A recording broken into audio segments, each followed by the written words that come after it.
नमः शिवाय।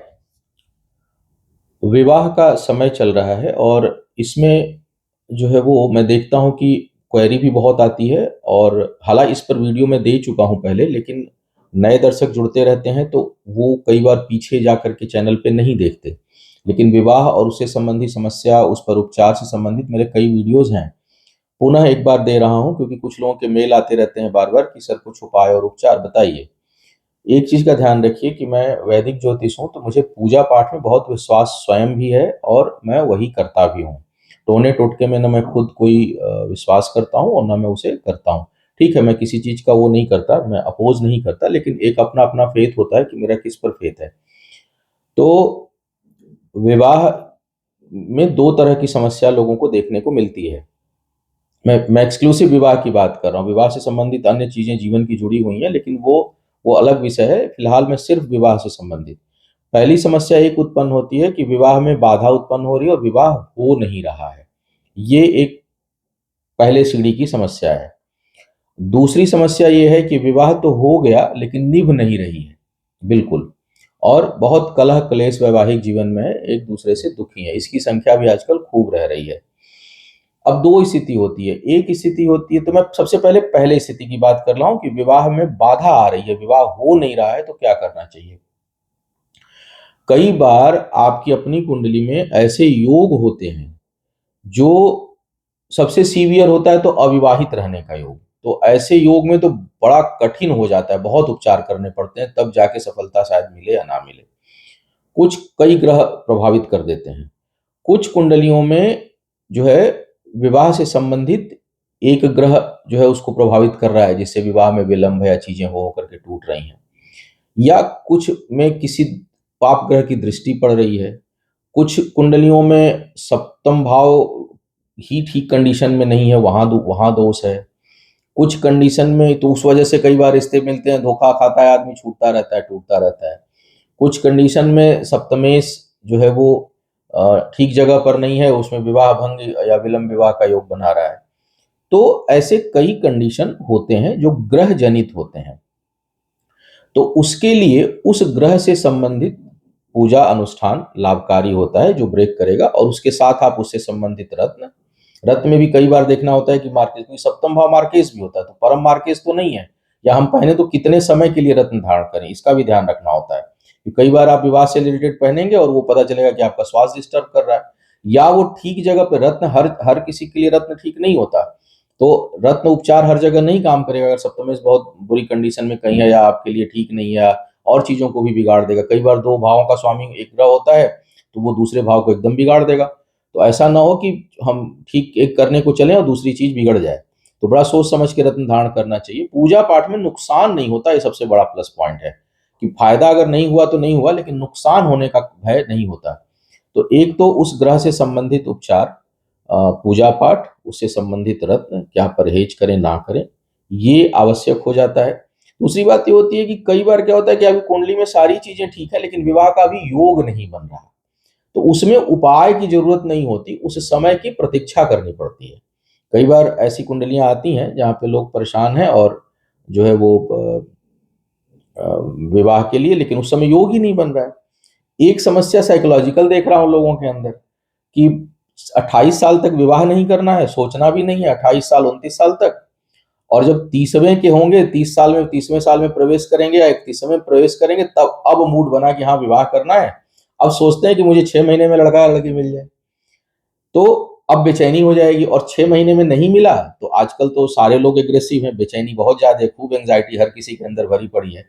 तो अब वो डिप्रेशन में भी जाने लगेंगे। 6 मतलब विवाह का एक जो ठीक उम्र है, अगर करियर को भी ध्यान में रखें, तो 24-25 साल के बाद आपकी पढ़ाई-लिखाई शुरू होकर के कहीं न कहीं कुछ काम-धंधा आदमी करने लगता है, और नहीं कर रहे हैं तो आप डिले हैं। तो 26, 27, 28, यानी आप 26वें में प्लान करेंगे तब जाके 27-28 में आपका विवाह होगा।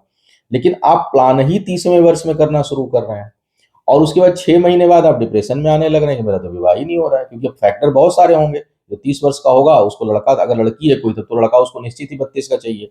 कम से कम 31 का, 32 का, 30 का, तो उसमें भी कई बार कुछ प्रॉब्लम रहती है। फिर आप की के जो थॉट प्रोसेस है वो बड़े रिजिड होने लगते हैं उम्र के साथ, कि मुझे तो यही। तो ऐसे बहुत सी चीज़ें हैं जो संतुलन को डिस्टर्ब करता है। अच्छा 30वें साल में आपने मूड बनाया कि अब विवाह करना है, लेकिन पता चला कि उस समय जो विवाह से संबंधित भाव है वो पीड़ित है 1-2 साल के लिए। या उस समय ऐसे ग्रहों की स्थिति उत्पन्न हो रही है कि अभी आने वाले योग ही नहीं है 2-3 साल विवाह का अब आपका। तो अब उसमें छटपटाने से कुछ नहीं होने वाला। तो ये ध्यान रखें कि किस स्थिति में पूजा-पाठ करवाने की ज़रूरत है, किस स्थिति में नहीं है। कई बार होगी प्रतीक्षा ही समाधान है, बाकी कोई समाधान नहीं है। तो कब प्रतीक्षा करनी है, कब है कि दोष ही है, जन्म कुंडली में ही दोष है, तो वो 26वें में भी सोचते तब भी विवाह नहीं होता, 30वें में सोचेंगे तब भी नहीं होगा। कई बार हो के टूट जाएगा। कई कई कुछ कुंडलियों में ऐसे दोष होते हैं कि 3-3 4-4 बार लोग रिलेशनशिप में होते हैं। आजकल तो नया ट्रेंड रिलेशनशिप वाला चल गया है कि विवाह से पहले पूरी तरह से रिलेशनशिप में है, लिव इन में है। तो अब ऐसे में तो एक हमने केवल वो नहीं किया जो है वो पेपर वर्क नहीं किया। लिव इन में अगर जो रह रहा है वो तो विवाह कर ही चुका है ना, गंधर्व विवाह कर लिया है उसने, उसी दिन से, जब से वो रहना शुरू किया लिव इन में। लेकिन आपने कोर्ट वर्क नहीं किया, पेपर वर्क नहीं किया, पार्टी नहीं दी, तो अब उसको तो विवाह ही मानेंगे ज्योतिष और धर्मशास्त्र के अनुसार। लेकिन वो भी टूट रहा है, वो भी नहीं टिक रहा है। 2-2 3-3 रिलेशनशिप टूट गया। इसका मतलब आपका रिलेशन वाला सेक्शन ठीक नहीं है, उसमें स्थिरता नहीं है। अब वो आपके उस भाव के खराब होने के कारण है, या आपका शौक अधिक है, लस्टी स्वभाव के आप हैं, या आप बहुत जल्दी अट्रैक्ट होते हैं, चंचल स्वभाव है रिश्तों को लेकर आपके अंदर, तो आपकी वो प्रवृत्ति और प्रकृति में आपके जो है वो है, आप सोच सोच वाला सेक्शन वो है, तो वहाँ पे काम करना पड़ेगा। स्थिरता लाने के लिए केवल दूसरे पे ही दोष नहीं दे सकते ना, हमें अपनी एनालिसिस भी तो करनी होगी कि हमारे जीवन में स्थिरता क्यों नहीं है किसी सेक्शन में, उसके लिए हम स्वयं कारण तो नहीं है। तो एक अपना फेयर विश्लेषण, कई बार हम लोग एस्ट्रोलॉजर हैं तो हम एक एक स्पष्ट बात बोलते हैं तो लोग नाराज हो जाते हैं। तो ये ध्यान रखना होगा कि जो है वो दोष किसमें है, मेरे में है, सामने वाले में है, क्यों टूट रहा है। कोई भी चीज़ अगर हमें नहीं प्राप्त होती या डिस्टर्ब हो रही है तो उसमें हमारी कुंडली या मतलब हमारे प्रवृत्ति और हमारे प्रकृति का ही योगदान होता है। दूसरे तो कभी-कभार हो सकता है। तो या मिलेंगे वैसे लोग, अगर हमारी चीज़ें ठीक नहीं होंगी तो हमको मिलेंगे भी वैसे ही लोग। तो इसका विश्लेषण करके उससे संबंधित उपचार जो है वो करना उचित होता है। और उसके साथ-साथ माँ कात्यायनी का अनुष्ठान बड़ा ही लाभकारी है। देखिए, मैं गारंटी तो नहीं लेता किसी भी चीज़ की, क्योंकि वो सिर्फ़ भगवान, ईश्वर ले सकते हैं। कोई भी मानव जनित व्यक्ति, मानव जो है मनुष्य और मनुष्य द्वारा निर्मित कोई भी चीज़, वो गारंटी नहीं हो सकती किसी चीज़ में। पल-पल प्रकृति बदल रही है, पल-पल लोग बदल रहे हैं, पल-पल हमारे अपने अंदर भी परिवर्तन हो रहा है। तो ये सब परिवर्तनशील जगत में कुछ भी स्थिर नहीं है, और ना ही कोई चीज़ परम सत्य है। परम सत्य सिर्फ़ एक सत्ता है, वो भगवान शिव की है। या जिसमें जिसमें आपकी रुचि हो, जिस परमपिता परमेश्वर की कह लीजिए।